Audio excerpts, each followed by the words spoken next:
وفاقی وزیر منصوبہ بندی اور ترقی احسن اقبال نے کہا ہے کہ وزارتوں کی جانب سے ترقیاتی منصوبوں کے لیے 4000 ارب روپے کی ڈیمانڈ تھی، تاہم وزارت خزانہ نے صرف 1026 ارب مختص کیے ہیں۔ وہ اسلام آباد میں سالانہ منصوبہ رابطہ کمیٹی اجلاس سے خطاب کر رہے تھے۔ اس سال جو ہم نے پی ایس ڈی پی کا عمل شروع کیا تو ہمارے پاس 10,000 ارب کا تھرو فارورڈ تھا اور وزارتوں کے پاس سے تقریباً 4,000 ارب کی ڈیمانڈز آئیں کہ جو ترقیاتی منصوبے ان کے پورٹ فولیوز میں تھے، جن میں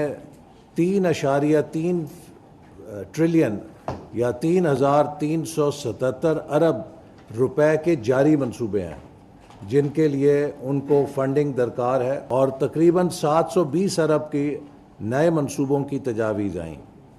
اور ساتھ ہی ساتھ انہوں نے مزید 5,500 ارب کے نئے منصوبوں کے PC1 جو ہیں ان اپرووڈ وہ بھی ہمیں بھیجے۔ 4,097 کی جو ڈیمانڈ ہے اس کے اگینسٹ ہمارے پاس فائنانس منسٹری نے